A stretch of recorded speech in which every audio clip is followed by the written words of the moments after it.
Starting Monday, February the 6th, which at the time of this recording should be tomorrow, we're going to be getting another taste of the upcoming game Dark and Darker.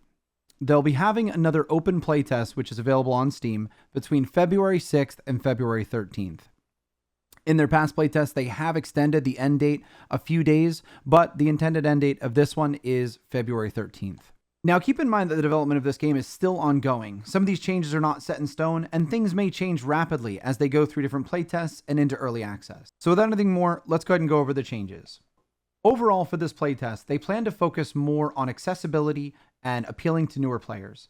Often when I'm live streaming the game, I see people coming into the chat saying that the game is way too difficult to play solo, they just can't get into it, and they're going to wait until they change something to make it easier.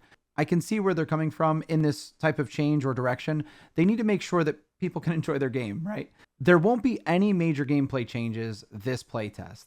Now, there are some pretty big additions to the game, but nothing that changes the core of the game or how the game is played. One big thing they have added to help players ease into the game is a new party finder system. So from the menu, you should be able to find a party with other players, and this also includes a karma system. Basically, if you wind up getting into parties and team kill people in order to take their stuff, you will then be marked red, so other players will know that you're a risk. Another change to the menus is that vendors will now sell stacked items, so no more buying bandages one at a time until you have 30 of them. You should be able to buy them in stacks, which is a huge quality of life. Another minor change this playtest is that mining has been buffed to make crafting more efficient. If you were around for the last playtest, you'll know that there were mining nodes added into the dungeon for us to be able to mine this red ruby rock, or whatever it was called, and that was used to craft specific gear, which I'm sure they intend to expand upon.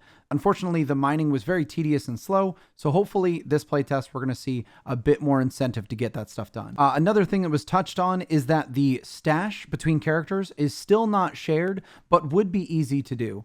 Now, personal opinion on this one, I feel that it would be nice if our stashes were shared, but I would love an option to keep a character stash separate. That way, if we want, we can make a brand new character and get that brand new character feel and progression straight from scratch. So I'm all for a shared stash system, but I would love to see the current system we have as an optional part. As for new classes this playtest, I don't believe we're expecting to see any new classes. It's believed that the Bard is going to be the next class that we're going to be getting in Dark and Darker, and they also hinted at the Sorcerer. So both of those are on the recent roadmap to be added, but I don't think we're going to be seeing them this playtest. And now for a big addition that they're going to be making this playtest, and for those of you who have been following the development of the game, probably know this is coming. They're going to be adding VOIP to the game, which means, for those unaware, we're going to be able to broadcast our voice in proximity to other people in the dungeon. That means enemies, allies, anyone nearby you will be able to hear you if you hit the proper hotkey and speak into a mic. So this is going to be a pretty major addition to how the game is played potentially. There have been other games that have added VoIP in the past, the biggest one probably being Escape from Tarkov, and I think most players agree that the addition of VoIP has enhanced that game quite a bit, and I, for one, am pretty excited to get into the game and be able to interact with other players around me. So that is a huge addition that a lot of players are looking forward to. There will be an option to turn this off, so if you're not a fan of hearing other players around you, or for any reason, you should be able to disable this in-game. Also, another small note, apparently VoIP is going to work while stealthed. So you, as a rogue or whatever, you should be able to stealth or the potion and still be able to talk to people around you. So that might create some very interesting and funny interactions. I'm looking forward to it. Now, moving on to other changes, they did also adjust the high roller lobby that we received last playtest.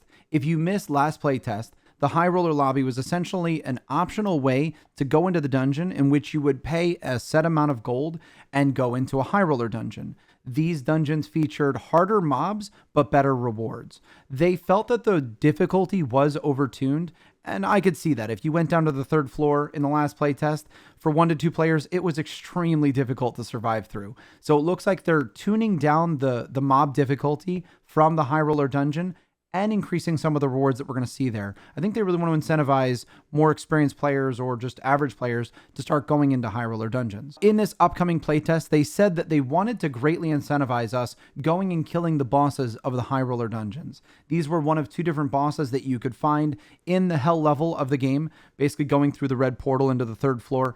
There were one of two bosses that could be there. They want to greatly incentivize us going down there and clearing those. So I think we're probably going to get some more details on that as we roll into the playtest. Now, the next change is pretty massive, and it's something that a lot of players have been screaming for, and that is a solo-only dungeon. Meaning that you're going to be able to queue in solo and verse only other solo players. I think the number I heard was 32, but I could be wrong on that. So you're going to go in, there's only going to be other solo players, and this is intended to be a completely separate dungeon from the other queues. I don't know if it's going to look or really have too big of a difference atmosphere-wise from what we're used to, but I believe they intend it to be a completely separate type of dungeon. They talked a little bit about how they want Dark and Darker to be more of a world setting with various different dungeon types and places you can go, and potentially a town that we are going to be basically hanging out in when we're not going into a dungeon. And all that sounds really, really cool. Now, this solo-only dungeon is going to be a part of that, but it is an experimental thing. I don't think it's set in stone, and depending on who you ask, some people are a little against it. Now, me personally, I think overall it's a good idea as long as the rewards are going to be a little less than team lobbies. And they did talk about how the rewards in there are only going to be up to epic tier weapons. They did say up to maybe legendary, depending if they ramp up the difficulty. But as of right now, I believe it's supposed to be more of a stepping stone for brand new players who are entering in solo to be able to not get run over by trios. Now, this new solo dungeon is also going to feature a brand new boss that they're adding to the game, the Cave Troll. This Cave Troll is going to be designed for clearing in the solo setting, and I don't believe that it's going to be featured in the team dungeons whatsoever. So this is going to be something that you're only going to be able to see entering solo, and hopefully should be a pretty interesting experience. I can't imagine going up against the boss with 32 other players potentially in the match. We're going to see how it plays out. I'm really excited to see how they've laid this out. So as far as changes for the upcoming playtest go, that's about it. They also did talk a little bit about early access, which is very exciting because they mentioned between April or May, which is not far off. They did talk about how they must have floor 1, which should be a cave setting, because for those who don't know and have been playing the game, the dungeon that we've been starting out on is technically going to be floor 2. So they were saying that before early access launches, they must have that floor 1 ready, and they really want to make sure that they're designing something that's going to be fun and just a great experience overall. So I'm very excited to see that. A few things that I would love to see, hopefully before early access, personally, are things like questing or a permanent progression system of some sort. But overall, I absolutely love this game. And huge props to their dev team for putting out as much work that they have between these playtests. From last playtest to this playtest, I think we've had like 3 or 4 weeks. Not much time at all. So huge props to them for getting amazing work done and creating an incredibly good game. But guys, that about wraps it up. If you want to catch me live, I should be streaming this game pretty much nonstop throughout the playtest. You can catch me at twitch.tv/Nazori. And that's about it. We'll see you around.